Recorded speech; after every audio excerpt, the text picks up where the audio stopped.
이라고 불렀습니다. 영어 실력이 좋아진 요즘은 점잖게 TV라 쓰고 텔레비전이라 읽지만 그때는 스포츠 중계에 나온 해설자도 테레비라 했지요. 세상이 모두 흑백으로 처리되던 흑백 테레비에 담긴 순전히 주관적인 이야기를 돌아봅니다.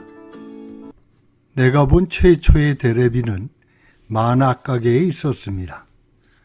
1966년 금성사에서 텔레비전을 생산했지만 당시 변두리 서민에겐 엄두도 못 낼 물건이었죠. 일본 히타치 제작소에서 기술을 지원받고 시설을 도입하여 만든 19인치 크기의 흑백 텔레비전 VD191의 가격은 6만 원으로 쌀 수십 가마를 살 돈이었죠. 쿠데타를 일으킨 군사정부가 우리도 한번 잘 살아보세를 외치며 추진하던 경제개발 계획을 국민들에게 널리 홍보하는데 텔레비전만한 물건이 없었습니다. 그러거나 말거나 국민들은 대한뉴스보다 프로레슬링이나 권투 타이틀 매치에 관심이 몰렸죠. 축구 중계방송이 있는 날이면 텔레비전이 있는 집은 사람들로 가득 찼습니다. 집주인은 방에 모셔졌던 텔레비전을 마루로 내오고 마당까지 들어찬 사람들은 기밀이 박치기로 인옥기를 쓰러뜨리는 장면에 환호하고 권투 선수 김기수가 니노 벤베누티에게 판정승을 거두어 주니어 라이트 미들급 세계 챔피언을 따는 걸 보며 박수를 치며 기뻐했지요. 60년대 들어서며 만화방에도 텔레비전이 등장했습니다. 만화를 10권 보면 표를 한 장씩 나눠주는데 그걸 10장 모으면 공짜로 TV를 볼 수 있었지요. 표에는 위조를 방지하기 위해 만화가게 주인의 도장이 찍혀 있었습니다. 만화 영화를 하는 시간이면 표 10장을 모으거나 돈을 낸 아이들에게만 TV를 틀어주었죠. 만화를 보던 아이들은 주인 아저씨의 감시를 피해 훔쳐보기도 했습니다.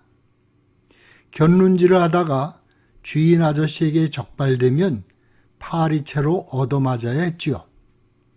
이 시기에 어린 시절을 보낸 분들이 지금 몰래카메라 유튜브로 맹활약 중이라는 썰이 있습니다. 이로 인한 순환은 동네 친구 사이에도 있었지요. TV가 있는 집의 아이는 마루 끝에 서서 발 검사를 했습니다. 땀이 흥건하거나 더러운 발을 가진 아이들은 입장이 금지되었지요. 아이들은 그런 수모에도 전혀 노여워하거나 슬퍼하지 않았습니다. 그럴 시간에 서둘러 개울로 달려가 발을 닦고 와서 텔레비전을 보아야 했으니까요. 동네 다방에도 텔레비전이 등장했죠. TV가 잘 보이는 자리는 VIP들의 로얄 박스였습니다. 단골로 드나드는 통장이나 통일주체 대의원 같은 동네 유지들의 고정석이었죠. 한복 입은 마담과 레지들에게 쌍화차를 쫙 돌리는 그들에겐 채널 선택권이 있었습니다. 야, 방댕이 흔드는 거 돌리삐라 라든가 김양아 축구 틀어라. 구석에서 커피 한 잔 시켜놓고 앉아있는 이들은 축구든 주택복권 방송이든 입 다물고 지켜보아야 했지요.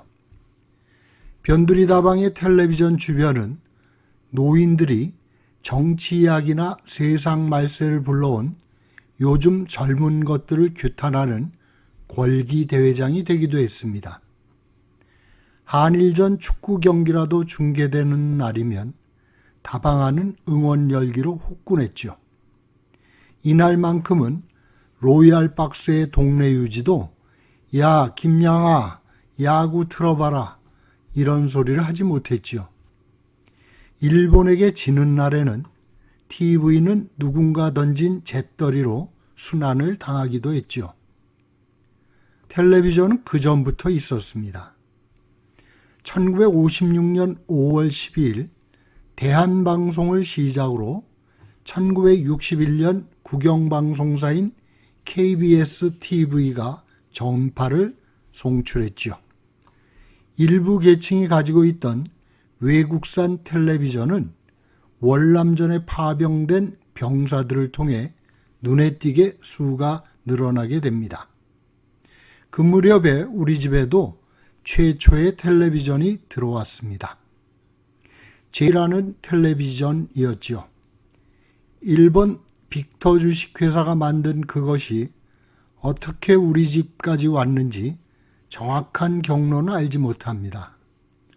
다만 미군의 PX나 부산항의 밀수꾼을 통해 남대문 도깨비 시장으로 흘러들어온 것이 아닐까 싶습니다. 국내 텔레비전도 분발했지요. 금성사에 이어 1970년 삼성전자가 일본의 사녀와 합작으로 흑백 TV를 생산했습니다. 후발주자였던 삼성은 1975년 이코노 TV로 금성에 맞섭니다. 당시 텔레비전은 스위치를 켜도 예열 시간이 필요했는데 이코노 TV는 예열이 필요 없어 큰 인기를 모았지요. 텔레비전의 수요가 늘며 텔레비전 장사꾼들이 등장했습니다. 티를 등에 메고 골목마다 찾아다니며 월부나 할부로 팔았지요. 그렇게 들여놓은 텔레비전은 재산 목록 1호로 귀하게 모셔졌습니다. 안방에 모셔진 텔레비전은 먼지가 앉을까봐 십자수가 놓인 덮개를 씌웠고 도난에 대비해 장에 넣어 보관했지요. 그런 장까지 들고 가는 도둑도 있었으니 당시 도둑들은 체력도 대단했던 듯합니다. 방에 스민 연탄가스가 텔레비전을 망가뜨릴까봐 장에 넣어두었다는 이야기도 있습니다. 사람은 들이마셔도 텔레비전만큼은 연탄가스에 닿지 않도록 장에 모셔둔 그 마음을 텔레비전은 알고 있을까요? 이 장에는 아이들이 함부로 틀지 못하도록 큼지막한 자물쇠가 채워졌지요. 그러자 아예 장까지 일색으로 판매하는 TV가 등장하기도 했죠. 텔레비전은 채널 선택권을 두고 가족 간에도 다툼을 벌이게 했습니다. 채널은 손잡이를 비틀어 돌리게 되어 있어 지금처럼 리모컨을 누른다라는 말을 돌린다고 했지요. 아이들은 만화 영화, 어머니는 일일 드라마, 아버지는 시사 뉴스를 즐겼는데 시골에서 조부모가 올라오시면 그날만큼은 국악방송에 고정되었지요. 타잔을 봐야 할 시간에 엿가락처럼 길고도 길게 느려 부르던 이은관의 배뱅이 굿과 전혀 웃기지도 않던 고춘자와 장소팔의 만담은 고통스러웠습니다. 특히 김세레나 가수가 부른 새가 날아간다는 새타령이나 갑순이는 흐흥하는 갑돌이와 갑순이 노래는 끝없이 도는 춤까지 추었지요. 팽이처럼 돌고 도는 그 춤을 몇 번이나 회전하는지 헤아려 본 적도 있습니다. 지금은 그 춤이 신과 하나가 되는 수피즘의 회전춤과 관련된 게 아닌가 하는 생각이 듭니다. 심오하고 성스러운 춤을 춘 김세레나님께 돌다가 빨리 넘어지라고 수없이 빌었던 것을 늦게나마 사과드립니다. 기억에 남는 흑백 TV 프로그램으로는 밀림에서 덩굴을 잡고 점박이 팬티를 입은 사내가 아를 외치는 타잔과 우리와는 아무 관계도 없이 봐야 했던 미국 서부 개척기의 드라마 보난자의 영화가 있었지요. 그 가운데서도 만화 영화로는 황금박쥐, 요괴인간, 뽀빠이 등이 기억납니다. 국내 프로그램으로는 후라이보이 곽규석이 진행하던 쇼쇼쇼와 가가리 갈갈의 서영춘이 나오던 웃으면 복이 와요 등이 있었지요. 내게 잊혀지지 않는 흑백 텔레비전 속에 두 인물이 있습니다. 하나는 프로레슬러 장영철입니다. 한때 링의 로프 위를 날아다니며 두발 당수로 최고의 레슬러로 추앙받던 장영철은 당수로 유명한 천규덕과 더불어 한국 프로레슬링의 스타였지요. 일본에서 건너온 기밀이 박치기를 무기로 떠오르며 더욱 레슬링의 인기를 뜨겁게 달굴 무렵 1965년 11월 27일 장충체육관에서 벌어진 6개국 프로레슬링 경기에서 장영철은 돌연 TV로 중계되던 시합을 멈추고 레슬링은 쇼다라고 외쳤습니다. 어렸지만 그때 내가 받은 충격은 컸습니다. 프로레슬링이 중계된 다음날 학교에 가면 아이들이 서로 엉겨붙어 다리를 꼬거나 팔을 비트는 연습을 하느라 복도와 교실이 검투사 훈련장처럼 되던 시절에 프로레슬링이 쇼라는 말을 어떻게 받아들여야 할지 전혀 준비가 되지 않았지요. 그 후로 나는 프로레슬링을 보지 않았습니다. 그것은 레슬링이 아니라 한 세계의 종말과 같았지요. 또 다른 인물은 박정희 대통령의 부인인 유경수 여사입니다. 1974년 8월 15일 나는 동네 목욕탕을 다녀왔지요. 텔레비전에서는 서울 장충동 국립중앙극장에서 열린 제29회 광복절 기념식이 중계되고 있었습니다. 오전 10시 23분경 키가 작은 대통령이 단상에 서서 거의 기계적인 목소리로 연설문을 읽고 있을 때였습니다. 나는 총소리보다 빠르게 대통령이 연설대 밑으로 몸을 숨기는 장면을 보았습니다. 그리고 박종규 경호실장이 무대 위에서 기마 자세로 총을 겨누고 한복을 입고 무대 위에 차분히 앉아있던 영부인의 몸이 비스듬히 기우는 것을 흑백 텔레비전으로 생생히 보았습니다. 10시 30분경 영부인이 실려나가고 연설대 밑으로 몸을 숨겼던 대통령이 침착한 목소리로 잠시 끊겼던 연설문을 마저 읽는 걸 지켜보아야 했지요. 그것은 또 다른 충격이었습니다. 당시 텔레비전 방송을 보려면 안테나가 필요했습니다. 전파를 잡기 위한 TV 안테나는 바람이 불면 방향이 바뀌기도 하여 지붕에 올라가 안테나를 이리저리 돌려야 했지요. 당시 텔레비전에는 지금은 이해하기 힘든 장치들도 등장합니다. 그중 하나가 텔레비전 보안경이었습니다. 가물거리며 전멸하는 TV 화면으로부터 시력을 보호한다는 보안경은 한때 가정의 필수품이었지요. 흑백 TV 화면에 색상을 입히는 컬러 필터라는 것도 있었습니다.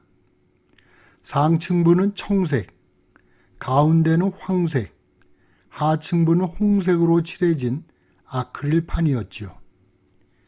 T 화면 앞에 걸어 하늘은 푸르고 사람은 노랗고 땅은 붉게 보이게 고정시킨 장치지요. 말하자면 수동식 컬러 TV라고나 할까요? 진짜 컬러 TV는 1980년 12월 22일에야 등장합니다. 이는 다른 나라에 비해 늦은 편이죠. 중국이 1973년, 베트남이 1978년, 심지어 1974년에 컬러 TV가 등장한 북한에 비해서도 상당히 늦습니다. 그 사정은 복잡합니다.